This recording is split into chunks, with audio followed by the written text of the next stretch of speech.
अस्सलामुअलैकुम dear students, मेरा नाम मोहम्मद उस्मान बारोज़ई। आप लोग देख रहे हैं universal physics Balochistan board physics का सेकंड क्वेश्चन न्यूमेरिकल प्रॉब्लम है पहले चैप्टर का। पहला क्वेश्चन हम लोग कर चुके हैं, दूसरा न्यूमेरिकल प्रॉब्लम अभी सॉल्व करेंगे जिसके आप लोगों के एग्ज़ाम करीब है। मार्च के एंड में आप लोगों के एग्ज़ाम स्टार्ट हो चुके होंगे इंशाल्लाह, और आपके लिए ये बहुत इजी लगेगा। आप घर में बैठे होंगे और एक ही क्लिप पे इसको आप समझ सकते हैं। हमारे पास क्या है, फाइंड द टाइम पीरियड की वैल्यू कैलकुलेट करनी है and frequency of simple pendulum. कोई सिंपल पेंडुलम है, इसका टाइम पीरियड और फ्रिक्वेंसी की वैल्यू कैलकुलेट करनी है। जबकि इसका लेंथ जो है, इस सिंपल पेंडुलम की जो लेंथ है, उसकी थ्रेड की जो लेंथ है हमारे pass on the surface of Mars, इसको मार्स उर्दू में कहते हैं मुरीख पे, इसकी जो लेंथ है वो 6 मीटर है। Acceleration on the surface of Mars is 3.71 metre per second square.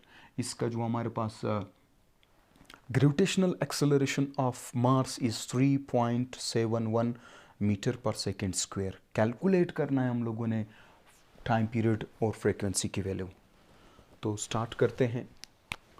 हमारे पास जो डेटा में गिवन है, लेंथ की वैल्यू है L is equal to 6 metre. इसी तरीके से हमारे पास जो ग्रेविटेशनल एक्सेलरेशन ऑफ मार्स है, इसके साथ मैं कैपिटल M लिख लूँगा कि हमारे पास मार्स की जो ग्रेविटेशनल एक्सेलरेशन, इसकी वैल्यू हमारे पास कितनी है, 3.71 मीटर पर सेकेंड स्क्वायर। ठीक, टू फाइंड हम लोगों ने क्या काम करना है, टू कैलकुलेट करना है दो चीज़ें। टू फाइंड करना है हमारे पास क्या चीज़ है, दो चीज़ें हैं। एक है टाइम पीरियड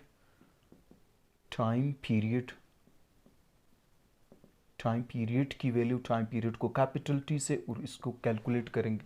इसी तरीके से फ्रीक्वेंसी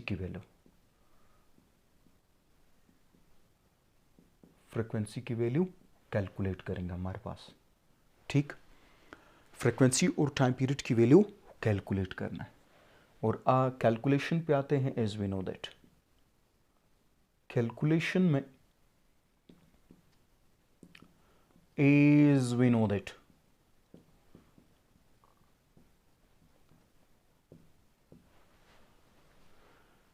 क्या है हमारे पास, टाइम पीरियड का जो फार्मूला है सिंपल पेंडुलम का, वो 2 pi under root L over G। यहाँ पर G के साथ M लगा देंगे क्योंकि मार्स का ग्रेविटेशनल एक्सेलरेशन। ओके, सो अभी सॉल्व करेंगे। पुट करते हैं वैल्यू, इसमें पुटिंग दी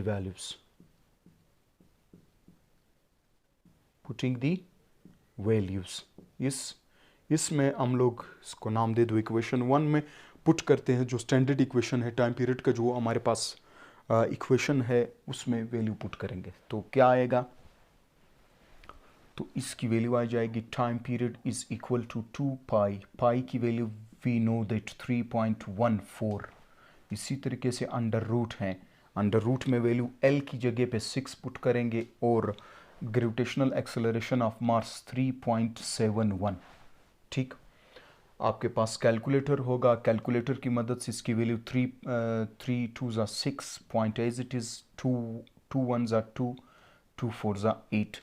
ठीक है, फिर आपके पास कैलकुलेटर होगा, इस कैलकुलेटर में 6 अंडर रूट 6 अपॉन 7 की वैल्यू पुट करेंगे तो आपके पास वैल्यू आ जाएगा वो 7.99 आएगा। सॉरी, इसकी वैल्यू पुट करेंगे तो हमारे पास इसकी वैल्यू आ जाएगी।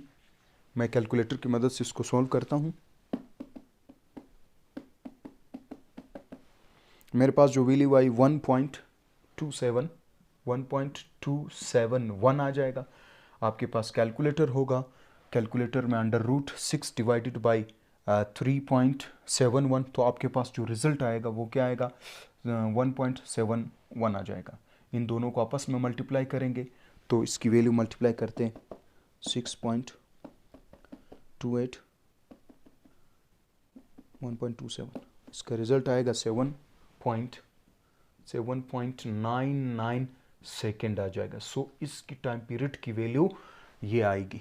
अप्रोक्सीमेटली आप 8 भी लिख सकते हो, 7.99, ठीक। अभी दूसरा सेकंड, ये तो पहला हम लोगों ने ये चीज़ मालूम किया था टाइम पीरियड, और सेकंड पे हम लोग मालूम करेंगे फ्रीक्वेंसी। तो फ्रीक्वेंसी आप लोग जानते हैं कि रेसिप्रोकल ऑफ टाइम पीरियड, तो इसका फार्मूला क्या होगा, 1 टाइम पीरियड होगा। तो इसकी value F is equal to 1 divided by 0 point, sorry ये टाइम पीरियड की वैल्यू हमारे पास 7.99। तो आप क्या काम करेंगे, कैलकुलेटर की मदद से इसकी वैल्यू पुट करेंगे। तो मेरे पास जो रिजल्ट आया 0.125 फ्रीक्वेंसी का unit, we know that hertz frequency का यूनिट। सो इस क्वेश्चन को दोबारा मैं रिपीट करता हूँ। Time period and frequency, find the time period and frequency of a simple pendulum 6 metre long on the surface of Mars. इसका जो length है 6 मीटर लॉन्ग है। लॉन्ग से मुराद इसकी लेंथ की बात कर रहे हैं कि इसकी लेंथ कितनी है, 6 मीटर लॉन्ग है on the surface of Mars. कह रहे कि acceleration due to on the surface of Mars that is 3.71 metre per second square. So calculate करना था हम लोगों ने क्या चीज़, एक टाइम पीरियड की वैल्यू, दूसरा फ्रीक्वेंसी।